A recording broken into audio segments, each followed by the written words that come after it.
हाय, hello, नमस्ते. Welcome to Filmi Darpan. Bigg Boss Marathi season 5 आणि त्याच्यामध्ये सूरज नावाचा एक व्यक्ती आहे आणि त्याचं कास्टिंग कसं झालेलं आहे, याच्याबद्दल आपण आज बोलणार आहे. कारण गुलीगत धोका, बुक्की टेंगुळ असं म्हणणारा हा मुलगा सगळ्या भारतामध्ये, महाराष्ट्रामध्ये इतका फेमस झालेला आहे, की सगळीकडे सूरजचीच चर्चा आहे.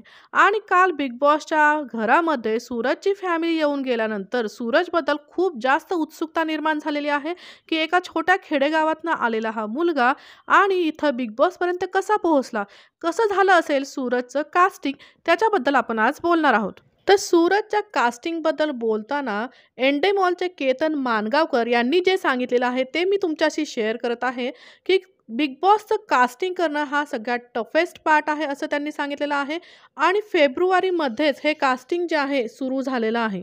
तर सूरजचं कास्टिंग कसं केलं या विषयावरती ते जे बोललेले आहेत, तर त्यांनी सांगितलं की 274 लोकांना ते भेटलेले आहे या कास्टिंग संदर्भात.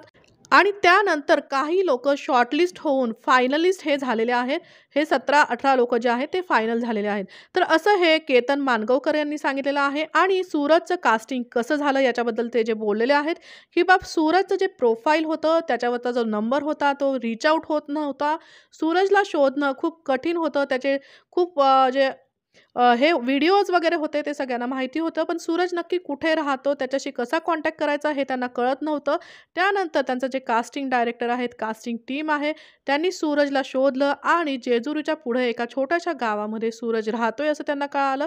तिथपर्यंत ते पोहोचले आणि सूरजशी त्यांनी बोलले. सुरुवातीला जेव्हा सूरजला विचारलं गेलं, की असा-असा कार्यक्रम आहे, सूरजला हा कार्यक्रम माहिती होता, परंतु तरीही त्याने हा बिग बॉसचा कार्यक्रम करायला नकार दिला. पहिल्यांदा सूरजने तिथे नकार दिलेला होता. नंतर या कास्टिंग टीमने त्याला थोडंसं बऱ्याच गोष्टी सांगून त्याला कन्विन्स केलं आणि सूरज जो आहे तो तयार झाला या बिग बॉसमध्ये येण्यासाठी. परंतु बिग बॉसमध्ये त्याला घेणं सुद्धा इतकं सोपं नव्हतं, सोयीचं नव्हतं. कारण त्याला बऱ्याच गोष्टी माहिती नव्हत्या. बाथरूम कसं यूज करायचं, वेस्टर्न कसं यूज करायचं किंवा एवढ्या मोठ्या घरामध्ये राहायचं कसं, इतक्या स्विमिंग पूल त्याला माहिती नव्हता. तर बऱ्याच गोष्टी कसं वागायचं, कसं बोलायचं असं त्याला माहिती नव्हतं. त्यामुळं त्याचं ग्रूमिंग भरपूर या लोकांनी केलेलं आहे. त्याला बरेच जे एपिसोड्स आहेत ते दाखवण्यात आलं. सूरजचं ग्रूमिंग करण्यात आलं. सगळ्या गोष्टी त्याला समजावून सांगण्यात आल्या. तर असं सूरजचं ग्रूमिंग केल्यानंतर त्याला घरात घेतलेलं आहे. आणि एक हॉटेलचा किस्सा मानगावकर सरांनी सांगितलेला आहे, की बाबा हॉटेलमध्ये त्याला बोलवलं होतं भेटण्यासाठी आणि तो रुमाल बांधून आला होता हॉटेलमध्ये. आणि तिथं सिक्युरिटी गार्डने त्याला अडवलं, त्याला आतमध्ये येऊ देत नव्हते. आणि या सरांनी जेव्हा तिथे सांगितलं त्यावेळेस त्याला आतमध्ये सोडलं. परंतु जेव्हा त्याने तो रुमाल काढला चेहऱ्यावरचा, त्यावेळेस तिथला जो स्टाफ होता ते सूरजला ओळखत होता. आणि तिथे इतकी गर्दी जमा झाली, कारण सूरज हा खूप पॉप्युलर आहे ऑलरेडी. बिग बॉसमध्ये येण्याच्या आधीसुद्धा तो खूप पॉप्युलर आहे. आणि तिथला जो स्टाफ आहे पूर्ण त्याच्या भोवती गोळा झाला. म्हणजे तो एक क्षण होता रुमाल काढण्याचा आणि त्या क्षणात त्याला सगळ्या लोकांनी तिथे ओळखलेलं होतं. असा हा गुलीगत धोका, गुलीगत सूरज हा ऑलरेडी फेमस आहे. बिग बॉसमुळे तो फेमस झालेला नाहीये, तर ऑलरेडी तो खूप फेमस आहे. तर असा हा आपला सगळ्यांचा लाडका सूरज. आणि मानगावकर सर सांगतात, की त्याने तो जसा बाहेर होता तसाच तो आत आहे. तो बिलकुल चेंज झालेला नाहीये.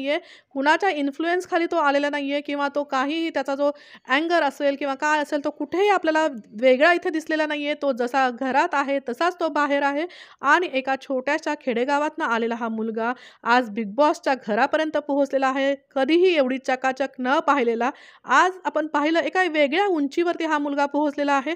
आणि बिग बॉसचा विनर तो होऊ शकतो अशी आज परिस्थिती आहे. आणि आपल्या या चॅनलतर्फे, फिल्मी दर्पणतर्फे सूरजला खूप खूप शुभेच्छा आहेत. खूप खूप त्याचं अभिनंदन आहे आणि त्याच्या प्रवासासाठी आपण त्याला खूप गुड विशेस देऊयात. आणि सूरज, तुला पुढे खूप चांगलं तुझं आयुष्य जावं अशी आपण सद्भावना व्यक्त करूयात. आणि आत्तापर्यंत जर तुम्ही आपल्या या चॅनलला सबस्क्राईब केलं नसेल तर नक्की सबस्क्राईब करा. असे छान छान व्हिडिओ ऐकण्यासाठी, पाहण्यासाठी. नमस्कार, धन्यवाद.